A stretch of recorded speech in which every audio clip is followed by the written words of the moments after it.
In the last video, I discussed how to disassemble the bike to remove the carburetor, demonstrating that this was not a complicated process. If you take your time, anybody could do that, right? And in this video, I'm going to talk about disassembling these carburetors so that they can be cleaned and inspected and reassembled. Again, demonstrating that anybody can do this as long as you're not in a rush and you do it properly. One of the most important things I found out about working on these carburetors over the years is you only work on one at a time. So what we're going to do is we're going to separate it from the brackets that hold them together and the linkages. Put one off to the side, break apart one. We're going to do everything we're going to need to do with it, reassemble it, put that one off to the side, and then we're going to do the same thing with the other one. When both of them are done, we're going to put them both back together. That's going to be the order of operation. So starting on this carburetor here, it's held on by these two bolts. These are 10 mil, but it also has a couple of connections here. This wire, which is no big deal, it just pop right off. This linkage here for the enrichener or choke, whatever you want to call it. And then there's the linkage here for the throttle. You can see that it connects the throttles common to each other, and they're all going to have to be removed. But the first thing I do is just take off this tube here so there's more room to work. It's very easy to remove, and put that off to the side. And the second thing that I'm going to do is just pop out this linkage for the enrichener. It just comes right up, just like that. And that's all I need to do with that. On the underside is a tab, a flexible tab that holds the cables. I lift that tab and I pull those cables out from under, and that will release this connector right here. While I'm doing that, I could also remove the other electrical connections on the other side, as there's no way to mix them up because there's two on one side, one on the other, and they're keyed. And that just gets this wire out of the way. Only this one sensor remains over here. The next thing I'm going to do is open up this cotter pin right here on this linkage. It may be time for a new cotter pin for this one. Been quite a few times. And then there's a washer, and that will allow this to come off the linkage like this. We can see it's separated now. You might notice I'm using a white towel to work on, and this is so no parts or pieces fall or roll off, gets kind of caught in the towel. I've always done this. It just seems like a good way to work on carburetors for small pieces that may bounce around. We're going to take our 10 and we're going to loosen these bolts that hold it onto the bracket, just like that. And one on the bottom here.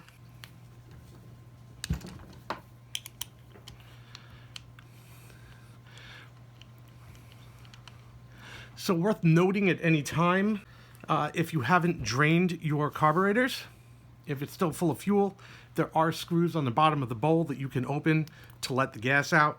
I imagine I still have fuel in mine. I'll just demonstrate that right quick. I don't care, I'll just get on the towel. You can see as you open the screw, you see gas is trickling out to empty the bowl. So just pointing that out. Getting back to these bolts, I turn them out. This is the top one.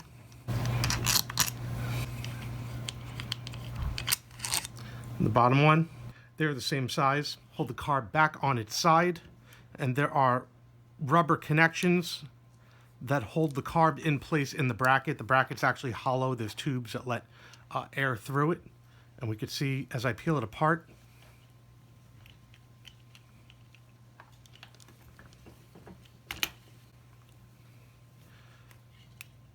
the carburetor separates. Just to see what holds the carb together, we could see this rubber grommet here, this air tube here, the linkage for the throttle, the linkage for the choke, and the cables, all of which have been removed. Nice clean separation. We could take this carb and put it off to the side. And this is all we're going to be working on now. Just place it down here. Just for reference, if you've done this right, the only pieces you should have laying around is the other carburetor, these two bolts, this little air tube, this washer, and a cotter pin. Mine's not really a cotter pin, but you get it. This is it. First thing I'm going to do is open the plastic top.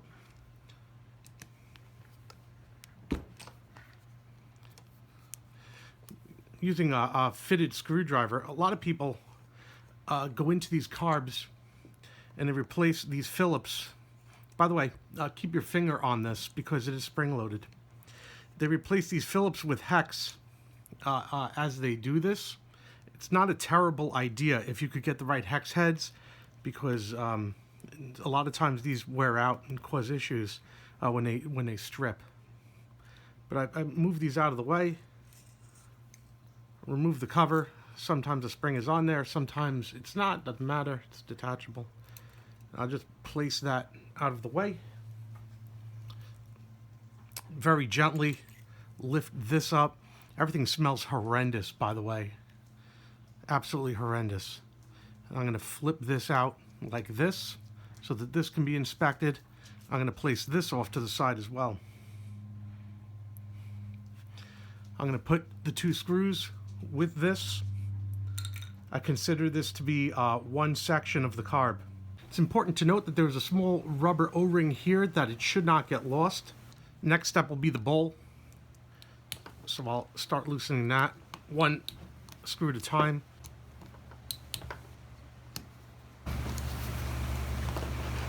Remembering that this one over here, in this position by the sensor, has this bracket that holds the hose.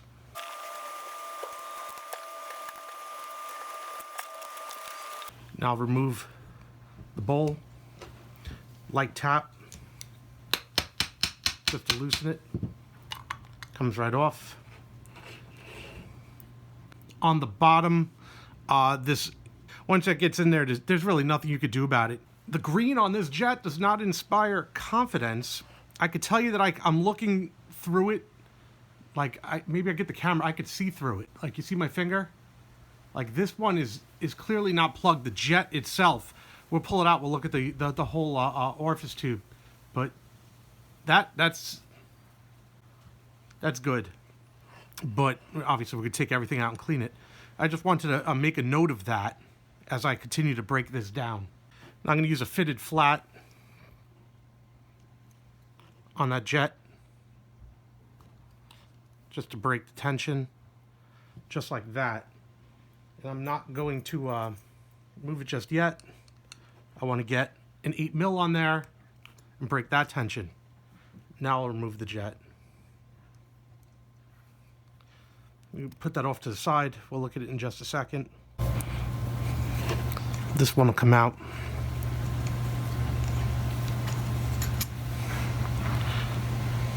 And we're going to inspect this too. You could see on the orifice tube, it has these little holes.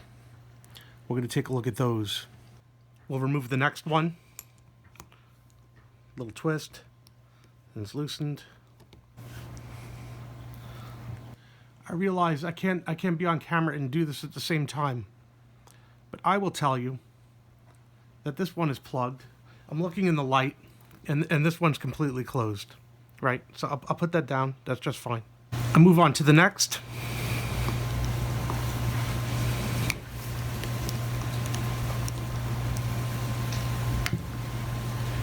I'm going to bring this one to the light. And this one is not completely closed, but we'll see how if it's partially closed. So I'm going to put that one down. We'll do a before and after in the light when I readjust the camera when we get to that portion. Next, I'm going to remove the float. The assembly.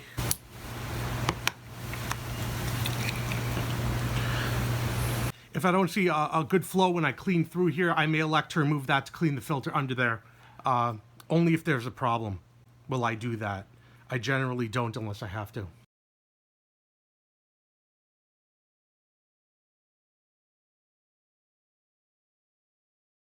This is my test that I use to check to see what's going on with the carburetors. This carb is leaking gasoline. It already ran dry the container up top here, and it smells terrible. And it's coming out the top, the needle. So I'm gonna have to open this up and see what's going on here, because I had cleaned the inside where it seals when the float is all the way up the needle, but apparently there's something else wrong. So yeah, not good. Initially you look inside and everything is clean and shiny, and you would see that there is absolutely no reason why these would leak. You take a look at this needle here and you say, this is in perfect condition. You look at the rubber and there's not a problem to be found. There's no deformation or anything on here, right? And then you realize exactly what the problem is. It's leaking around the outside of this brass fitting. The seal on the outside is gone. What I'm going to do is place it in here. Now, this is sort of like a gasket, so it should be resistance. It drops right in, right? So there's nothing sealing on the side, even though the surface area here is all polished for the needle and everything would seal fine. Around the edges, gasoline would pour right out. And there it is. So a kit is not needed. The $22 or $44 kit or whatever the overpriced kit is to replace these is not needed. Just a new O-ring in this case, so long as this is good. You can see this is polished really nicely. I went through that there, right? And then, of course, you have the other side to all this, which is the needle here, the rubber being important. We can see that that's in very good condition, so that would make a very good seal, right? And that's why when looking at these items and seeing that they're in good condition and still leaking, it can be in fact leaking out of the side of the unit. Very easy, very cheap fix. I've cleaned out the inside of the carb. You could see just a little bit of corrosion in there, but with the new O-ring, that should be just fine. Should seat very nicely. We could see that the rubber is torn up. It has a little bit of a profile, slight profile extending over, but very little. This one just cracked when I took it off. I couldn't even get it off. Cleaned everything up, inside and out, placed a new O-ring on, straightened out the filter with a Q-tip by pushing it in from the inside to re-round the filter, and everything's good to go. All I gotta do is lubricate the O-ring before I put it on, of course. And that seated just fine. Now it's, that last small push seated down into position. That felt very positive. It's not something that's going to be loose and fall out anymore. I could definitely turn this over with confidence. We're going to put the screw back in. I'm going to reassemble the carb right quick and set it up back in the testing scenario that I had before, just to make sure nothing's leaking. I don't expect anything to leak anymore, so I'm going to try that now.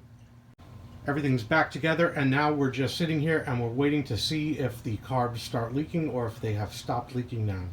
An hour later, it's as dry as a bone. I'm going to call this one a success and move on to the next one. Next will be this diaphragm right here. Open this up. There's a spring under here too, so this is another one. You have to keep your finger on top of it, as I am, right? And it stays shut, and you have to... So this looks okay on this side of the diaphragm, right?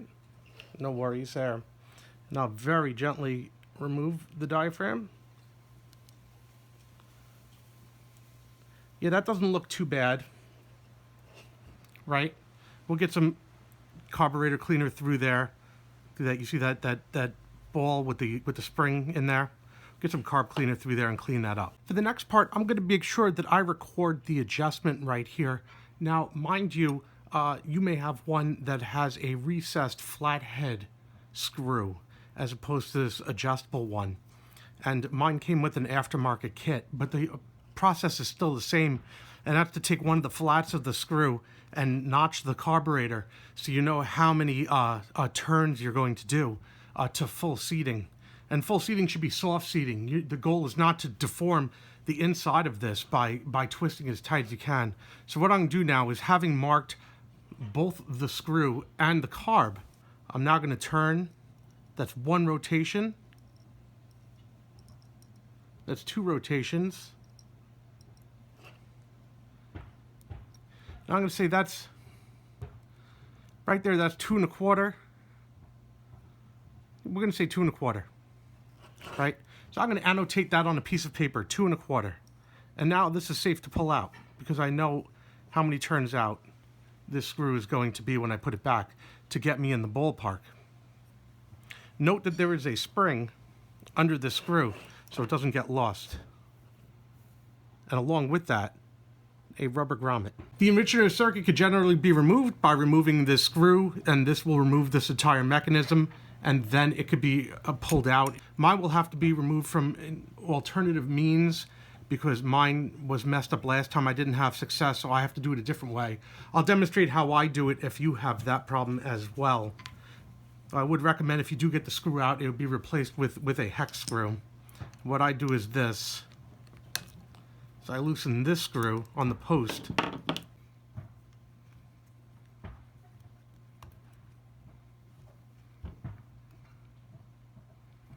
Then I'm able to pull this prong off.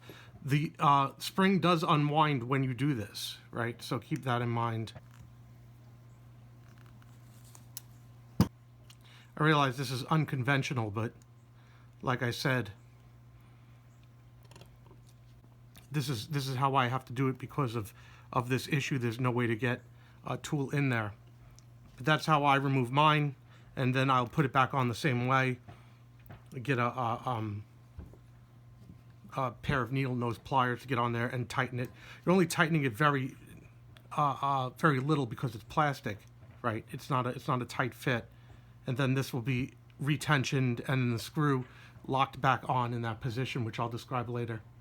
This carb is now completely ready for cleaning. There is nothing else to break down in this carburetor. For the next portion of this event, I'm going to be using carburetor cleaner and air. Here at the table for this example, I have some canned air.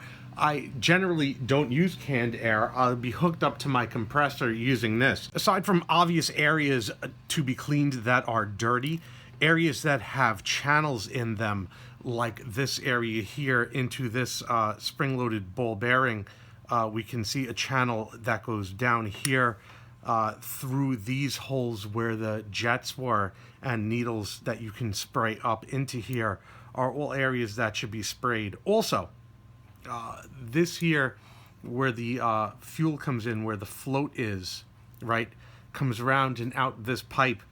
I like to spray in here backwards, removes any matter. I don't generally like to remove these unless I have to, because even when you remove this screw, if you're not very careful about how you remove this and you get this thing out of round, it doesn't function properly, and the needle gets stuck in that seat right there, and it causes all sorts of problems. So if you don't have to remove it, you leave it alone.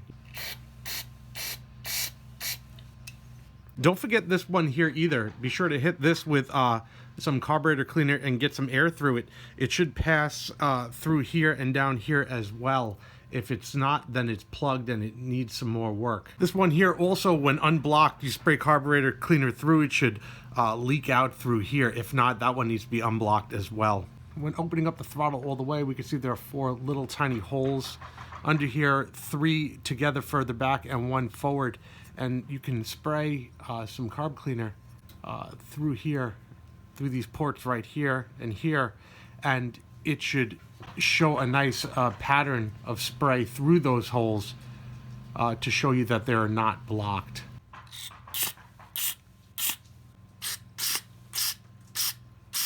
This jet over here can further be cleaned out from over here by spraying some carburetor cleaner down into here, looking through the front. It's not ideal because it goes in more than one direction, but it will show that it's cleaned out. It'll also come out the bottom as well. You can use the tip of the carburetor cleaner to push the ball in and then spray into this, and it will spray down into the bottom. This is usually very dirty. I can see it's coming out brown in the towel, just like that. That's all that takes. In doing so, it also ensures that this is not plugged, because we saw the carburetor cleaner come out of there when we did that. Spray out the cavity from the enricher circuit here, just to get any debris out of there. It's also front here. Way down in back of the enricher circuit, all the way back, you can see another hole way back there. And if you stick the tube of the carburetor cleaner in that hole, you should be able to spray in there and it'll come out the bottom of the carb like this. And then you know that that's cleaned out. And that's it. This carb is now cleaned out. I mean, if there was any other debris or matter in here, obviously you take the paper towel, you clean around these seals right here with a little bit of carb cleaner and just get in there. You know, this is just obvious cleaning work that gets done. The outside of the carburetor, if it was dirty, you would clean it. But as far as the internals, that's all the specifics to the internals. Everything else is just common sense. Put a little bit of carb cleaner here in the bottom of the bowl to loosen up some of this. Does a pretty good job of that. We'll let it sit for a little bit. While that's soaking, we're going to take a moment to look at this. Everything looks okay. Just going to give it a light cleaning with a paper towel to remove any debris, should there be any debris on here. This one seems absolutely fine. Just moving any oil residue. Right? I'll put that down. Over here, there is a passage that goes from here to here, and I want to make sure that that is clean. I'm going to remove the spring right quick, right, and just get some carb cleaner right in here, and should spray right up. And we can see that that's clean. So just dry that out.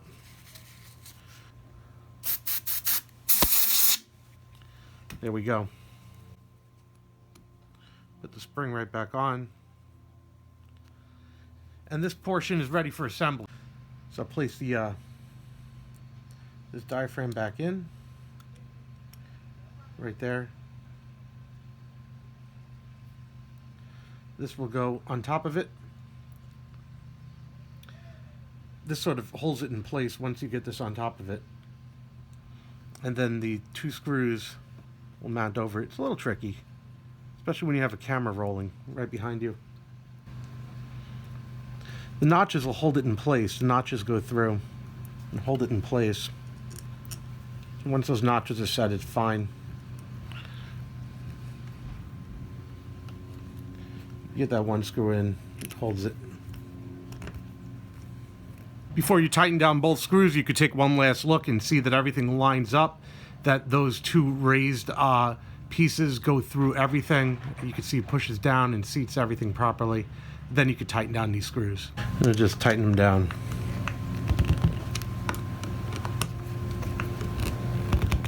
That piece is done. Next thing I'm going to do is I'm going to break out my metal polish, and I'm going to polish these brass surfaces right here to a shine. Piece is now polished and ready to go back in.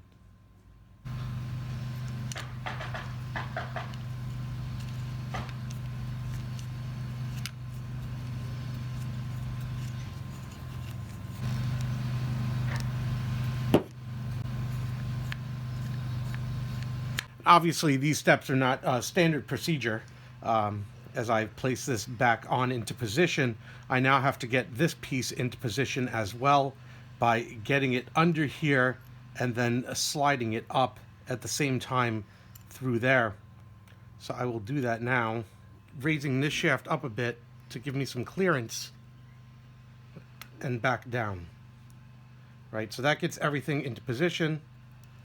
I'll bring it around one turn. We get tension back on the spring and secure it with my finger so that the screw can seat in the recess that is there to hold that screw in place, and then I'll give it a tighten. Not too tight, just snug it, right? At that point, this should be working just fine.